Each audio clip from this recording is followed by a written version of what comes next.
Pakistan stock exchange ने पहली दफा 6 लाख इन्वेस्टर्स का माइलस्टोन तय किया है। सिर्फ जुलाई में 24,000 नए इन्वेस्टर्स आए और ऑफिशियल्स के मुताबिक इस वेव में जैन जी और रिटेल इन्वेस्टर्स लीड कर रहे हैं। लेकिन अकाउंट खोलना क्या वेल्थ में रेवोल्यूशन है या एक्सपीरियंस इन्वेस्टर के लिए एक अलग ट्रैप है? इस वीडियो में हम समझने की कोशिश करेंगे कि पाकिस्तान में जो नए अकाउंट्स खोल रहे हैं, ख़ास तौर पर पीएसएक्स के इन्वेस्टर्स नए आ रहे हैं, उससे इंडिविजुअल्स को, कंपनीज को क्या-क्या फ़ायदा होगा और आप as a individual, as a investor इससे क्या सीख सकते हैं। 6,07,000 के करीब इन्वेस्टर्स, न्यू इन्वेस्टर्स में 24,000 के करीब हैं। अगर मंथली एडिशंस पाकिस्तान में देखा जाए तो ये सेकंड हाईएस्ट मंथली एडिशन है। पाकिस्तान में स्टॉक एक्सचेंज की सूरत-ए-हाल, इन्वेस्टर्स की सूरत-ए-हाल ऐसे कभी ना थी।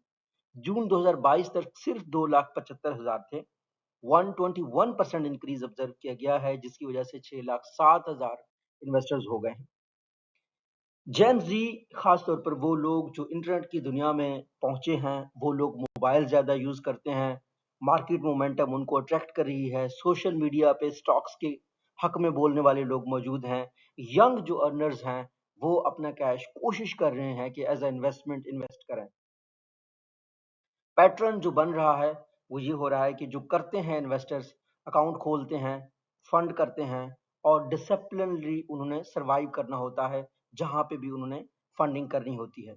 ये है एक अकाउंट एक इन्वेस्टमेंट नहीं होता। देखना ये है कि जितने भी लोग अकाउंट खोल रहे हैं तो क्या उन अकाउंट खोलने के साथ वो मनी भी इन्वेस्ट करते हैं, और अगर इन्वेस्ट करते हैं तो वो कितनी देर तक सरवाइव करते हैं, वो कितने मेच्योर इन्वेस्टर्स बनते हैं।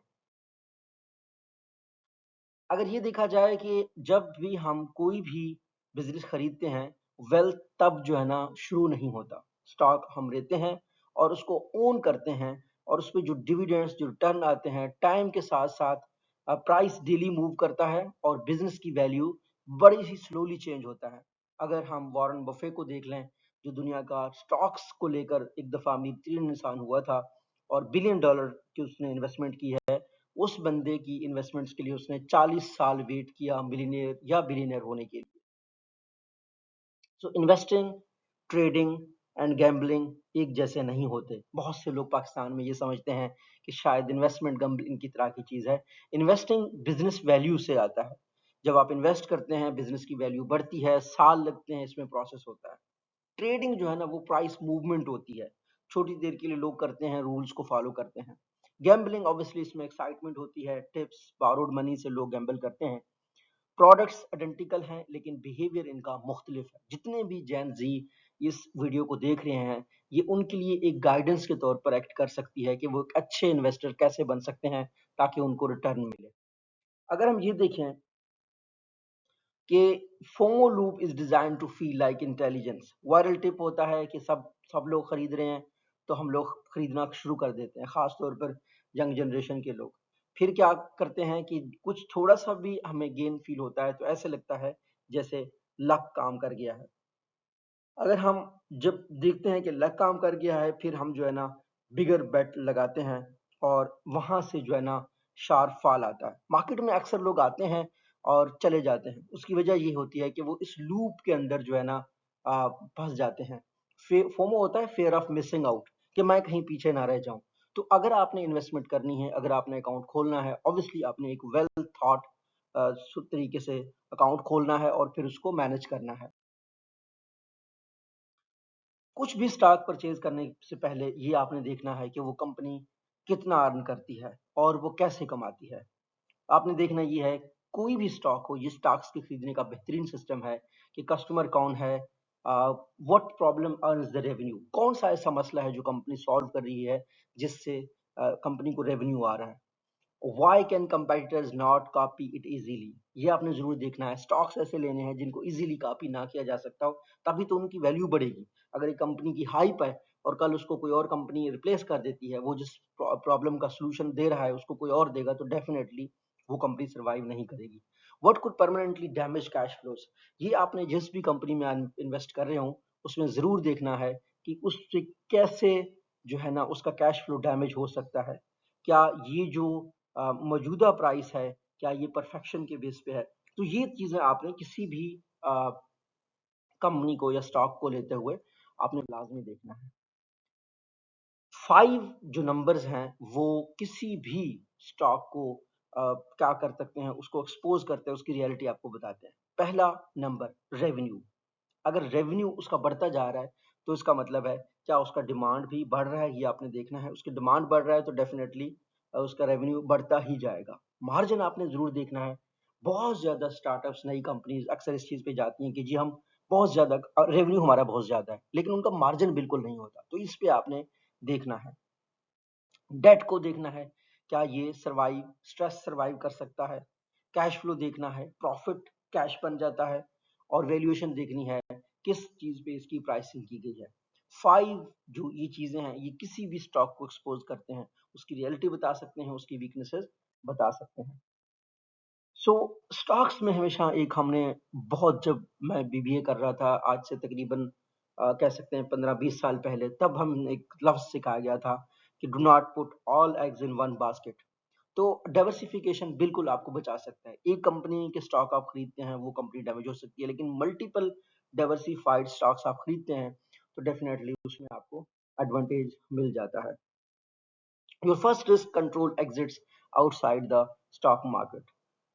बिगिनिंग में आपने हमेशा जो है ना ये करना है कि अपनी बारो तो बिल्कुल नहीं करना। आपके 3 to 6 मंथ की इमरजेंसी हो ताकि आप इस चीज पे इन्वेस्ट करें जिसमें आप year on long term invest कर सकते हैं।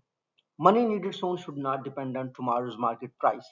आज अगर आपको एक पैसे चाहिए, आपके खर्चे के लिए हैं, आप कहते हो कि मुझे अभी इन्वेस्ट करके जल्दी रिटर्न लेना है, फिर दोबारा मैं उस पर खर्चे भी करूंगा, तो ये स्टॉक एक्सचेंज में इन्वेस्टमेंट नहीं है। वो पैसे आपको जल्दी चाहिए होते हैं। एक इन्वेस्टर का फार्मूला यही होता है कि वो कभी भी किसी से पैसे लेके ना लगाए। दूसरा, उसके पास कम से कम 3 से 6 महीने के इमरजेंसी के पैसे होने चाहिए। अगर मुश्किल वक्त आए तो उसको स्टॉक्स ना बेचने पड़े, और फिर वो स्टॉक्स जब भी खरीदे तो वो सालों साल की इन्वेस्टमेंट हो उसकी। स्टॉक्स में एक चीज होती है कंपाउंडिंग, ठीक है। उसमें कंपाउंडिंग भी तब होती है जब आप सरवाइव कर सकते हैं। अगर आप मिसाल के तौर पर 10,000 पर मंथ इन्वेस्ट करते हैं, 10% अगर हम एनुअल उसका रिटर्न लगाएंगे तो तकरीबन 15 लाख के करीब आपके 10 साल में हो जाते हैं। अगर उसको आप 20 साल बाद देख लेते हैं तो वो 70 लाख या 80 लाख के करीब तकरीबन हो जाएंगे। और अगर आप 30 साल के बाद देखते हैं तो वो आपके तकरीबन 2 करोड़ 22 लाख के करीब हो जाएंगे।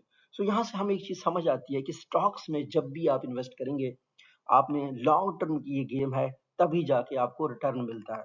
तो यही इन्वेस्टमेंट आप देख लें, एक बंदा अगर आज 10,000 पर मंथ के हिसाब से इन्वेस्ट करना शुरू करेगा और वो 20 साल का, तो वो 50 साल की उम्र में 2 करोड़ प्लस उसकी जो है ना रिटर्न उन पे आ जाएगा।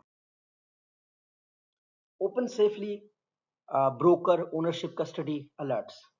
आपने हमेशा अकाउंट खोलते वक्त क्या करना है, वेरीफाई करना है। यूज अ पीएसएक्स या एससीसीपी रजिस्टर्ड ब्रोकर आपने ऑन बोर्ड उस पे ऑब्वियसली आपने रजिस्टर करना है।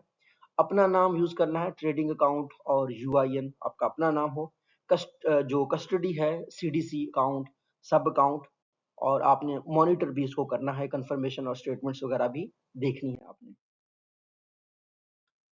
जब भी आप कहीं पे भी ट्रांसफर कर रहे हो, पैसे इन्वेस्टमेंट कर रहे हो, उसमें ये चीजें हमेशा मैं इन पे बात करता हूँ अपने चैनल के ऊपर कि गारंटीड मंथली रिटर्न कहीं पे भी नहीं होते। Payment to a personal account या वॉलेट कर रहे हो वो ना करें। Pressure buy before market open, ये कभी भी आपने इस तरह की बातें सुननी नहीं है, इस तरह के लोगों की बातों में नहीं आना। लो लाइसेंस नंबर रजिस्टर्ड ऑफिस जिसका ना हो उसके डेफिनेटली नहीं लेना। और someone else control your login और ओटीपी, इस तरह की जगहों पे आपने कभी भी इन्वेस्टमेंट नहीं करनी। 90 डे बिगिनर्स गाइड है। फर्स्ट 30 डे आप क्या करें, सिर्फ देखें और वीडियोस देखें, एनुअल रिपोर्ट्स पढ़ें कंपनीज के बिफोर बाइंग। उसके बाद आपने 30 to 60 डेज में क्या करना है, एनालाइज करना है, चेकलिस्ट बनाना है। जो मैंने आपको बताया था कि कंपनीज के वीक स्टॉक को क्या एक्सपोज करता है, कंपनी में स्टॉक्स लेने से पहले आपने क्या करना है। 90 डेज में जाके आपने स्टार्ट करना है और अपनी लेसन जो भी आप लर्न कर रहे होते हैं उनको आपने समझना है। एक लार्जर इन्वेस्टमेंट बेस जो है ना, larger investor base creates career not only portfolios. जो लार्जर इन्वेस्टमेंट इन्वेस्टर बेस होता है वो करियर्स बनाता है, सिर्फ पोर्टफोलियोज नहीं बनाता। आपने समझनी है ये चीज़ें, इक्विटी रिसर्च करनी है, फाइनेंशियल मॉडल्स पढ़ने हैं, fintech product and data analytics में आपका करियर है, compliance risk and investor protection ये एक करियर है, financial education in Urdu and regional languages बहुत इसकी इंपॉर्टेंस है, corporate reporting and investor relations ये भी बहुत ज़रूरी है। अगर आप में से कोई बंदा ऑब्वियसली इन्वेस्टमेंट नहीं कर सकता, तो वो इन्वेस्टर्स के पोर्टफोलियोज को मैनेज कर सकता है, खास तौर पर जो स्टूडेंट्स मुझे देखते हैं वो इस करियर की तरफ आ सकते हैं और मोस्टली इन्वेस्टर बैंकर्स हों चाहे इन्वेस्टमेंट ब्रोकर्स हों वो एक बहुत सक्सेसफुल करियर्स बना पाते हैं। Rare inclusion needs better metrics than registration. तो अब यहाँ पे हम ओवरऑल एक बात देख लेते हैं कि जितनी ज़्यादा अकाउंट्स बनते जा रहे हैं 6 लाख के करीब, तो हमने ये देखना है कि इनमें से how many accounts become funded.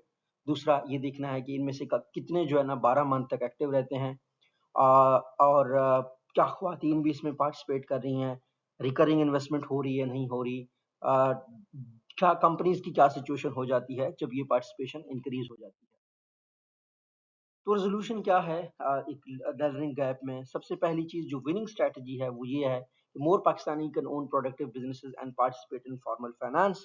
Risk ये है कि सोशल मीडिया जो है ना speed can outrun diversification and investor protection पे एक कहीं ना कहीं को मसला हो सकता है। अगर सोशल मीडिया बाय नाउ पे ज्यादा पुश करती है फिर दोबारा लोग जो है ना उसी पैसे को निकालते हैं, तो डेफिनेटली हमने यहाँ पे देखा है कि इन्वेस्टमेंट पे हमेशा हमने लॉन्ग टर्म रिलाई करना है। आखिरी स्ट्रेटजी वो ये है कि do not ask which stock, ask what is my system.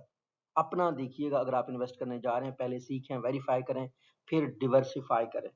6 lakh account Pakistan को बदल सकते हैं। 6 लाख डिसिप्लिन इन्वेस्टर्स पाकिस्तान को एक तरक्की याफ्ता कंट्री भी बना सकते हैं, बिजनेसेस को प्रमोट भी कर सकते हैं, पाकिस्तान को ट्रांसफॉर्म कर सकते हैं।